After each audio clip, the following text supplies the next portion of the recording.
En Fase Experimental, con Aarón del Campo. Buenas tardes, ya estamos en el tercer programa de Fase Experimental, el programa de ciencia de radiox.es, de la mano de la comunidad de científicos españoles del Reino Unido, la CERU. Y sí, ya llevamos 3 programas. Hoy tenemos un programa bien cargadito. Hemos hablado con gente experta en el mundo del cáncer, hemos hablado con expertos en drones y hoy vamos a tener a 2 invitados muy especiales. Primero hablaremos con Lorenzo Melchor, que no voy a deciros ahora rápidamente lo que es porque este hombre tiene más títulos que un marqués. Ahora hablaremos con él. Y en segundo lugar estaremos hablando con Francisco Molina Holgado, que es experto en neurociencia, y hablaremos con él de las aplicaciones del cannabis para las enfermedades neurodegenerativas como el Alzheimer o el Parkinson, entre otras. Y hoy tenemos en primer lugar, como os decía, a Lorenzo Melchor. Lorenzo Melchor es coordinador científico internacional que la Fundación Española tiene para la ciencia y tecnología, que ya ha destinado a la Embajada de España en Londres. Se encarga de la Oficina para Asuntos Culturales y Científicos. Además, es doctor en biología molecular y celular y ha investigado la genética y patología molecular de las células del cáncer durante más de 12 años. Y además es promotor científico y miembro fundador de la CERU, y el cargo honorífico, digamos honorífico también, de ser el primer presidente de la CERU durante 2 años. Bienvenido, Melchor. Dios mío, títulos ya los que tienes, ¿no? Buenas tardes, Aarón. Buenas tardes. Gracias por la presentación tan maja. espero que te haya gustado. Sí. Bueno, lo que comentábamos, primer presidente de la CERU, y el otro día hablamos con Eduardo Oliver, actual presidente, y tú ahora mismo estás como coordinador científico internacional de la Fundación Española para la Ciencia y Tecnología en la Embajada Española. ¿Qué se hace allí? ¿Cuál es tu labor? Bueno, pues es una muy buena pregunta y muy difícil de contestar en muy poco tiempo, pero lo voy a intentar. Para ti todo el tiempo del mundo, no te preocupes. Lo voy a intentar. Mi misión como coordinador científico internacional en la Embajada se basa en 3 pilares, ¿vale? El primero de ellos es meter los intereses de la política científica española en la actividad de política española en el exterior. En esto se refiere, pues, por ejemplo, meter reuniones que tengan que ver con ciencia en las agendas del embajador, en las agendas del ministro consejero para asuntos culturales y científicos, y también formar encuentros cuando vengan representantes de la ciencia y tecnología española, pues organizarlos aquí, ¿no? Ese es el primero de los objetivos. También en ese objetivo se encuentra la realización de actos de carácter científico en la propia embajada, de los cuales te hablaré más tarde, si quieres. No me quite la entrevista, te voy a preguntar. El segundo de los objetivos es favorecer o promover la internacionalización de la ciencia española, mediante 2 cosas. Una, favoreciendo colaboraciones institucionales entre España y el Reino Unido, y segundo, dando apoyo logístico e institucional a la comunidad de científicos españoles en el Reino Unido. Y el tercero de todos es el aprendizaje mutuo. Ten en cuenta que mi puesto aquí es un puesto que otorga el Ministerio de Economía y Competitividad, pero lo está haciendo en una arena que es propiedad del Ministerio de Asuntos Exteriores. Por lo tanto, 2 mundos con 2 ritmos muy diferentes, el de la ciencia y el de la diplomacia, tienen que aprender a conocerse y tienen que mejorar esa actividad. Por lo tanto, mediante mi experiencia aquí, pues se fomentará un aprendizaje mutuo entre estos 2 mundos y veremos cómo podemos encontrar el campo de acción más óptimo. Vamos a empezar primero por lo menos denso, ¿no? Que serán las actividades que programa la Embajada Española. ¿Qué programación tenemos para 2016? Ya se está acabando el 2015. ¿Qué actividades principales tenemos? Bueno, yo en la plaza de coordinador científico llevo apenas dos meses y medio. Y una de las principales tareas que me encomendaron al principio es establecer un calendario de actividades de cara al 2016. Bueno, pues ese calendario de actividades se va a basar también en 3 ejes. Ciencia en la embajada, una embajada para la ciencia y ciencia para la embajada. En el eje de ciencia en la embajada es que la embajada albergue u organice eventos de carácter científico. Desde el día oficial del científico español en el Reino Unido, en la embajada, con una recepción y demás, a mantener debates sobre, por ejemplo, el 4 de febrero os animo a venir a un debate sobre la política científica española en la primera mitad del siglo XX, y lo haremos en el Instituto Cervantes. También en el eje de ciencia en la embajada, pues tendremos conferencias sobre política científica y el asesoramiento en materia científica al mundo de la política. que lo centraremos en el Reino Unido, en la Unión Europea y en otros países. También otra conferencia irá sobre la diáspora científica y demás. Eso en el eje de ciencia en la embajada. Una embajada para la ciencia van a ser eventos de carácter formativo para los científicos españoles que se encuentran en el Reino Unido, así también como programas característicos como Ciencia en el Aula. Vamos a ir de la mano de la Consejería de Educación al Instituto Vicente Cañada Blanc, y ahí vamos a llevar un científico al mes para que les diga a los alumnos de cuarto de la ESO y primero de bachillerato qué es ser un científico. Ese instituto, para quien no lo sepa, es un instituto español que aquí en Londres, ¿no? Exacto, en Portobello Road. Y otro de los programas que vamos a desarrollar, que nos gusta bastante, es el Embajadores para la Ciencia. Es un programa en el que vamos a formar unos grupos que son 2 científicos asociados a un diplomático del cuerpo de diplomáticos españoles que están aquí desarrollando su labor. Bueno, pues va a ser un programa de intercambio donde los científicos estarán siguiendo la tarea rutinaria del diplomático durante 1 o 2 días y al revés, el diplomático visitará los centros de investigación de estos científicos o universidades o empresas para saber la realidad de cada uno de los 2 mundos. Y finalmente, una ciencia para la embajada. Pues desde mi posición yo tendré que hacer informes de política científica, de lo que se está haciendo en el Reino Unido para informar a España.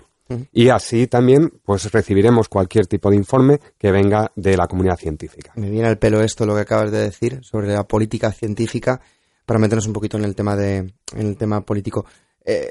Estamos hablando con gente que se ha venido al Reino Unido porque en España no puede estar. ¿Cómo ve eso la embajada?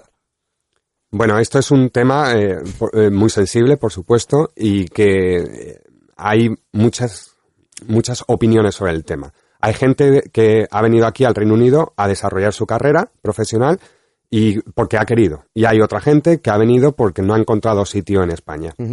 Realmente la embajada no es que tenga una posición concreta sobre uno u otro tema.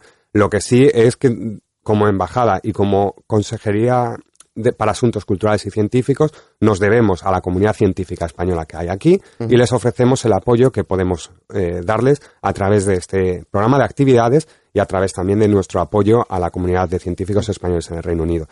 ¿Ese apoyo que es económico, moral, de infraestructura? Existen 2 tipos de apoyo. Uno es un apoyo por medio de subvenciones. Cada año la Oficina para Asuntos Culturales y Científicos tiene una convocatoria abierta en el que cualquier sociedad cultural o científica puede solicitar fondos para realizar una serie de actividades. Bueno, pues la CERU lo lleva solicitando desde hace 3 o 4 años. El otro es un apoyo de carácter logístico. Cuando la CERU necesita pues preparar una agenda o encontrar un lugar donde realizar una de sus actividades, si llama la Sociedad de Científicos Españoles en el Reino Unido, a lo mejor no una universidad o un centro no les recibe, pero si llama a la embajada por ellos, sí.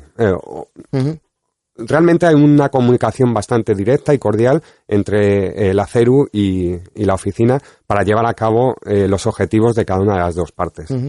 Bueno, pues ya te digo, estos programas hemos estado hablando recuerdo con Patricia Sancho, que se encargaba de la investigación en el cáncer de páncreas. La semana pasada estuvimos hablando, perdonadme, pero no recuerdo el nombre, con este chico que es ingeniero que está en la Universidad de Glasgow hablando con drones. Ambos 2 nos comentaban el tema de la fuga de cerebros. ¿Tú cómo lo ves? Ya no como miembro de la embajada o como miembro del comité, sino como científico español. ¿Cómo ves? ¿Existe una fuga de cerebros o no? ¿O es algo que...? Pues mira, yo aquí te voy a contestar lo mismo que contestaba antes cuando era investigador a tiempo completo y lo mismo que estoy contestando ahora cada vez que se me hace esta pregunta. España no va a mejorar hasta que no cambiemos la pregunta a realizar. Siempre estamos preguntando, ¿existe o no existe fuga de cerebros? Bueno, si existe, pues ¿qué hay que hacer? No, lo que hay que realmente preguntar es, ¿qué es lo que tiene que hacer España para atraer cerebros? Y ojo, cerebros españoles que se hayan ido y cerebros internacionales. No, por supuesto. Igual que lo hemos hecho con el fútbol hace 25 años, hacer lo mismo con la ciencia. Entonces, cualquier debate que tenga que ver con si que hay o no hay fuga de cerebros, al final es un debate de números, es incierto, porque no existen estudios que realmente lo demuestren, ni existen estudios que digan lo contrario. O sea, yo creo que tenemos que ir más allá y preguntarnos qué hay que hacer, qué cambios hay que hacer en España para hacer del sistema de ciencia y tecnología español un sistema atractivo para que vengan los científicos españoles que se hayan ido e internacionales. ¿Puede resumirse todo en una palabra? ¿Dinero? No solamente es dinero. Efectivamente, hay que invertir más en I+D. ¿Y por qué se recorta en época de crisis? Por ejemplo, yo tengo entendido, aparte lo he leído en bastantes sitios, por ejemplo, Estados Unidos tiene un sistema en época de bonanza, las subvenciones públicas bajan porque saben que el sistema privado va a invertir. Y al revés, en época de crisis, el sistema público mete dinero a la ciencia porque saben que las empresas privadas van a bajar en inversión. Entonces no se quedan paradas inversiones tecnológicas en investigación y desarrollo, pero estamos leyendo constantemente noticias, el Príncipe Felipe, cierran líneas de investigación, Instituto Valenciano de Oncología, todos estos científicos que estamos hablando y que vamos a ir hablando durante este tiempo en fase experimental. Algo tiene que haber. ¿Por qué se recorta en ciencia? ¿Es que hay algún problema? No sé. Yo creo que es un problema de la madurez que tiene la sociedad española en lo que toca a la cultura científica. Uh-huh. Y en sociedad española meto a los científicos, meto a los políticos y meto a la sociedad en general. A los ciudadanos en general. A los ciudadanos en general. Cuando hay cuando hay un recorte en educación o en sanidad, la gente sale a la calle a defenderlo. Pero cuando hay recortes en ciencia, van solo científicos, ¿verdad? Uh-huh. Por lo tanto, la sociedad tiene que tomar como suya el que invertir en ciencia sirve como motor económico. Uh-huh. La sociedad tiene que pedir a sus empresas, o los empresarios tienen que contratar a científicos en sus empresas para que innoven. Y de verdad, como tú has dicho, cuando el Estado no pueda meter dinero, lo pueda meter el sector privado. En cuanto al gobierno, pues mira, aquí en el Reino Unido hace 5 años, cuando hubo crisis, pues la comunidad científica logró que el gobierno británico no recortase en ciencia, sino que blindase el presupuesto durante los 5 años siguientes. En España, lamentablemente, creo que por una falta de madurez generalizada. Por cortoplacismo, quizás, que es una mentalidad muy española. Sí, bueno, el cortoplacismo es algo inherente a los políticos. Cada 4 años, ¿no? Vale. Lo que hay que ver es qué país quieres tener dentro de 10 o 15 o 20 años. Si es un país con el modelo productivo que tenemos o si es un país al que le cambias el modelo productivo hacia uno más basado en la economía del conocimiento y la innovación y demás. Para ello necesitas hacer apuestas a largo plazo, brindar presupuestos y hacer que esos presupuestos sean crecientes. No te puedo decir qué es lo que falló realmente, pero a mí me habría gustado que al menos se blindase el presupuesto. Efectivamente. Pues Lorenzo, se nos acaba el tiempo. Me parece súper interesante lo que estamos hablando y podríamos estar aquí un buen rato, largo, hablando. Lorenzo Melchor es el coordinador científico internacional que la Fundación Española para la Ciencia y Tecnología tiene en la Embajada de España. Y bueno, me imagino que cualquier científico español que nos esté escuchando, si necesita cualquier tipo de apoyo o orientación, pues puede hablar contigo, con Lorenzo. Puede escribirme un correo, lorenzo.melchor@cecit.es, y intentaremos ayudarlo en lo que sea posible. Pues muchas gracias por estar aquí con nosotros en Radio X, en Fase Experimental, y esperemos volver a contar contigo dentro de poco. Por supuesto. Buenas tardes, Lorenzo. Muchas gracias.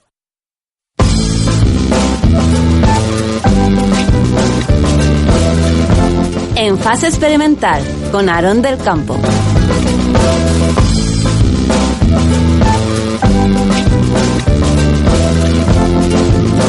Pues tras hablar con Lorenzo Melchor, continuamos aquí en Fase Experimental, el programa de la CERU, en la Confederación, la Comunidad de Científicos Españoles en el Reino Unido, y tenemos el privilegio de hablar con Francisco Molina Holgado. Francisco Molina Holgado es Reader en Neurociencia en la Universidad de Roehampton, en Londres. Él viene de Madrid, pero ya lleva casi 20 años fuera de España. Ha pasado por la Universidad de Manchester, por la Universidad de Cambridge. Estuvo en el King's College, si no recuerdo mal, Paco. Sí, correcto. Correcto, muchas gracias. Buenas tardes, Paco. Bienvenido a En Fase Experimental. Hola, ¿qué tal? Y ahora mismo estás en la Universidad de Roehampton, en Richmond, en Londres. Él es especialista en neurociencia y ahora mismo es director del programa de biomedicina de la universidad en la que hablábamos, de Roehampton, y el principal estudio de interés que está llevando a cabo Paco, porque te puedo tutear, ¿no? Me han dicho que te llame Paco. Sí, por favor, todo el mundo me llama Paco. De acuerdo. Es el estudio del sistema endocannabinoide cerebral en la neurogénesis adulta. Haya dicho una palabra que a algunos les sorprenderá. Cannabinoide. Sí. ¿De qué se trata tu estudio? En todos los mamíferos, en los cuales se incluyen los humanos, el cerebro produce unas sustancias químicas que son parecidas a las que podemos encontrar en la marihuana, en las plantas de cannabis.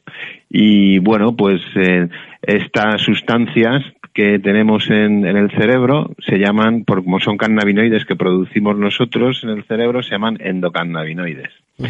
Y controlan los procesos de neurogénesis, que significa que regulan la producción de nuevas neuronas en nuestro cerebro. O sea, me estás diciendo, claro, a una persona llana que no entienda mucho de ciencia, ¿le estás diciendo ahora que la marihuana produce neuronas? ¿O cómo funciona eso? Explícanos. No estoy diciendo eso, estoy diciendo que unos compuestos que nosotros producimos en nuestros cerebros, que se llaman endocannabinoides, que son de estructura química similar, parecidos a los que podemos encontrar en la marihuana, controlan los procesos de producción de nuevas células en el cerebro, que es distinto. Imagino. No es una excusa, ¿no?, para que ahora los jóvenes empiecen todos a fumar marihuana y a decir, no, papá, es que no, por supuesto que produce nuevas neuronas. El consumo recreacional de marihuana, que es una de las drogas ilegales más ampliamente distribuidas en todo el mundo, se le presentan ahora unos nuevos problemas con plantas transgénicas de marihuana que son modificadas genéticamente y tienen muchísimo mayor contenido de THC, tetrahidrocannabinol, que es el principal compuesto activo de la marihuana, y esto produce lesiones cerebrales. Al mismo tiempo, hay un grave problema con unas nuevas drogas que se llaman cannabinoid legal highs, cannabinoides sintéticos hechos en un laboratorio, al estilo de la serie de televisión Breaking Bad, que esto es terrible, el efecto devastador que tiene, sobre todo en adolescentes. Y bueno, pues esto se llaman legal highs, porque estas drogas son, accesibles a través de Internet. Formo parte de un grupo de la Unión Europea para monitorizar un programa que se llama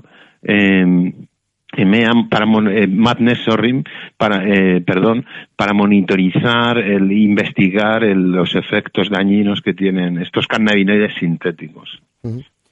Aparte del THC, tengo entendido, ¿no?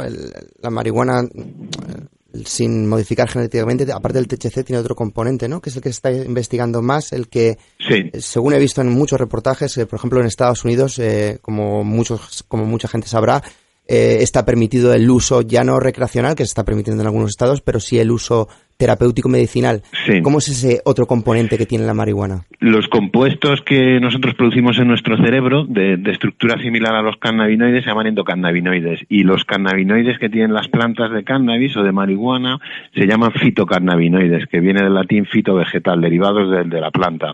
Los principales compuestos son el THC, pero como tú bien dices, hay otro compuesto que se llama cannabidiol, que ese no es psicoactivo, y las medicinas hechas con estas drogas que están en los sistemas públicos de salud en España y aquí en el Reino Unido, esta combinación de THC con cannabidiol se llama Sativex, y es una droga que se utiliza en los sistemas de salud, de sanidad pública, tanto de España como del Reino Unido y otros países de la Unión Europea y Canadá, para tratar la espasticidad en esclerosis múltiple y el dolor asociado a procesos cancerosos. Y es una mezcla del THC al 50% con cannabidiol, que es el principal compuesto no psicoactivo. Y los efectos terapéuticos son impresionantes. ¿Y por qué ese miedo a una droga que realmente no se está investigando mucho en los últimos tiempos? Países como Holanda, países como Uruguay, Estados Unidos ahora mismo, sobre todo la costa este de Estados Unidos, están empezando a darse cuenta de los efectos que tiene que tener, ya no al nivel recreacional. Evidentemente, cualquier cosa a nivel recreacional, incluso el alcohol, que es una droga legal, se acepta. ¿Por qué ese miedo a los cannabinoides? Bueno, hay la historia del uso y del consumo de las plantas de cannabis, no solamente como droga recreacional, sino como producción de tejidos o de fibras. Esto ha sido tiene una historia súper interesante y con un impacto económico fabuloso, sobre todo en los Estados Unidos, ¿no? Yo creo que, bueno, el principal problema que ha habido, porque solamente tenemos pues una combinación, un número muy reducido de drogas hechas con cannabinoides. Aquí hay un problema que es muy importante. Las drogas que se extraen de los cannabinoides vienen de una planta y esas drogas no se pueden patentar y eso no produce royalties. Entonces ha habido una cierta dejadez en la investigación con cannabinoides, por falta de interés de la industria biofarmacéutica. Ahora la situación ha cambiado. Entonces una cuestión es el uso industrial y otra cuestión es el uso recreacional. En Ámsterdam, en Holanda, han tenido problemas y ahora hay muchos coffee shop donde antes se distribuía derivados de cannabis o marihuana a los clientes, ahora solamente se lo distribuyen a vecinos de la zona, gente que está registrada o empadronada en la zona, porque ha habido un turismo encaminado al consumo de estas sustancias que, bueno, al final parece ser que han tenido problemas. Y bueno, la situación complicada que hay ahora es que el mercado está invadido por estas nuevas plantas transgénicas de alta potencia o de alto contenido en THC que producen daño, y los cannabinoides estos que he comentado antes, que se llaman legal highs, que son sintéticos y que son todavía mucho más poderosos que las tradicionales plantas de marihuana. Entonces, pues sí, es una cuestión en las que diferentes países del mundo tienen diferente actitud. Uruguay ha autorizado el consumo recreacional, en diversos estados de los Estados Unidos también está permitido, y bueno, en la Unión Europea hay una situación diferente en cada país. Está penado el tráfico, pero no el consumo. Lo que pasa es que si no se trafica, no se consume. La situación esa extraña que hay en España, ¿no? Puedes consumirlo, sí, más pero o menos no puedes es lo tenerlo, que es. ni puedes comprarlo. Hablando de la situación de España, como bien sabrás, me imagino, tanto Podemos como Ciudadanos, ahora que se aproximan elecciones, llevan en sus programas electorales la legalización de la marihuana. ¿Cómo ves eso? Sí, bueno, eso son opciones de partidos políticos de diferente signo que coinciden en ese punto.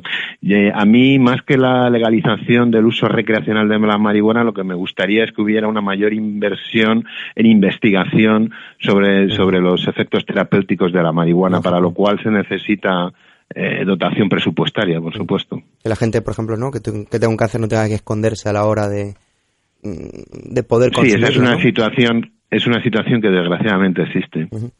Bueno, Paco, aparte de todo lo que estamos hablando, que me parece súper interesante, más allá del tema de la marihuana y del uso recreacional, aquí lo tengo apuntado, el brain repair, la reparación cerebral, es el estudio de la inmunología del cerebro en los procesos neurodegenerativos. Entre ellos, para que la gente que nos está escuchando que lo entienda un poco, como puede ser pues una de las enfermedades más comunes es el Alzheimer, el Parkinson, la esclerosis múltiple. ¿Cómo se está avanzando en eso actualmente? Pues los compuestos estos que hemos comentado antes, derivados de la marihuana, cannabinoides o endocannabinoides que nosotros producimos en el cerebro, como ya he comentado antes, controlan los procesos de neurogénesis, controlan los procesos, esto significa de producción de nuevas células en nuestro cerebro. Además, son neuroprotectores, significa que protegen a las neuronas, a las células del cerebro, frente a diferentes compuestos químicos que las van a matar, como el óxido nítrico o como proteínas o sustancias que se liberan, por ejemplo, en el caso del Alzheimer, como la proteína amiloide. Entonces hay una serie de ensayos clínicos a lo largo de todo el mundo en las cuales se está estudiando el efecto terapéutico de estos cannabinoides en enfermedades neurodegenerativas, en enfermedades que se mueren las neuronas, y estas son por todos conocidos y desgraciadamente familiares, como la enfermedad de Alzheimer, el Parkinson, la esclerosis múltiple, la esclerosis lateral amiotrófica.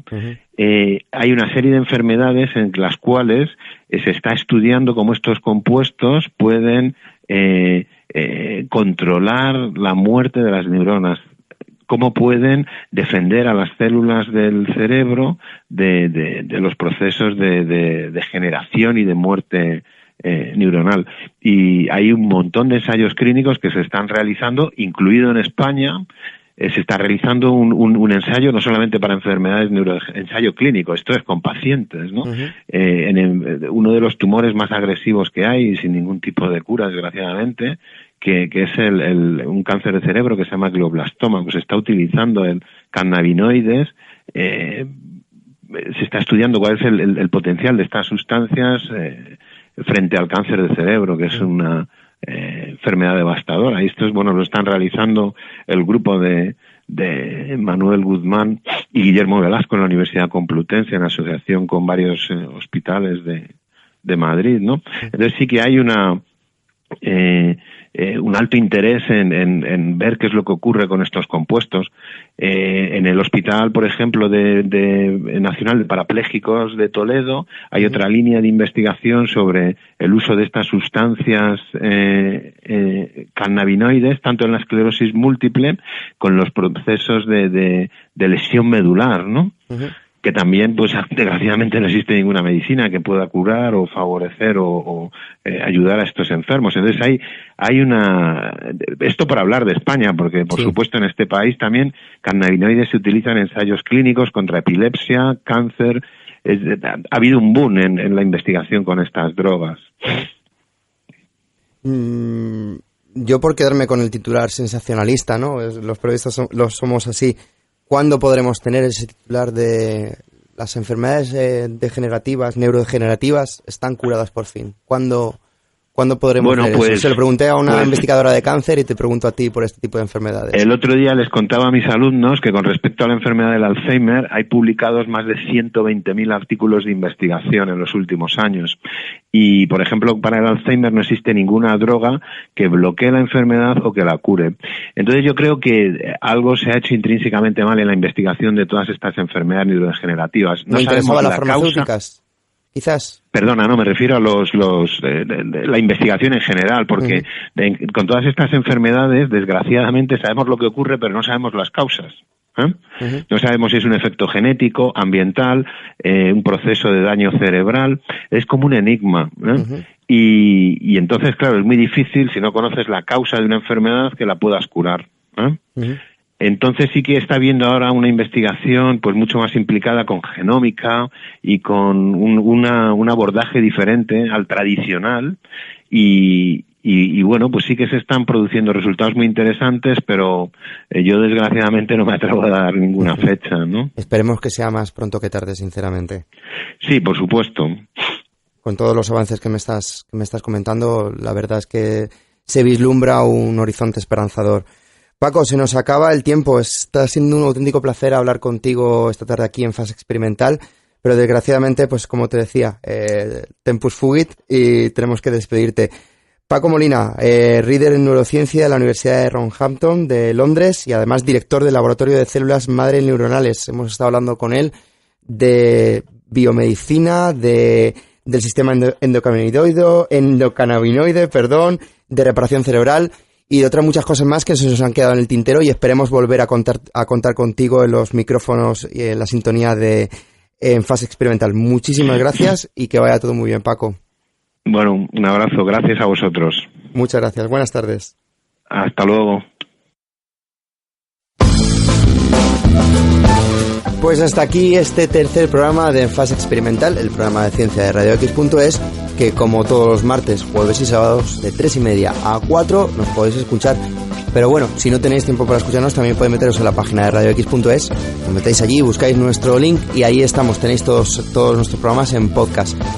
Yo me despido hasta dentro de 15 días, donde volveremos a hablar de ciencia. Y como siempre, Fermín Legarrea ha estado como técnico de sonido, Ruth García en la producción y el que les habla, Aarón del Campo. Hasta dentro de 15 días. Que la ciencia les acompañe.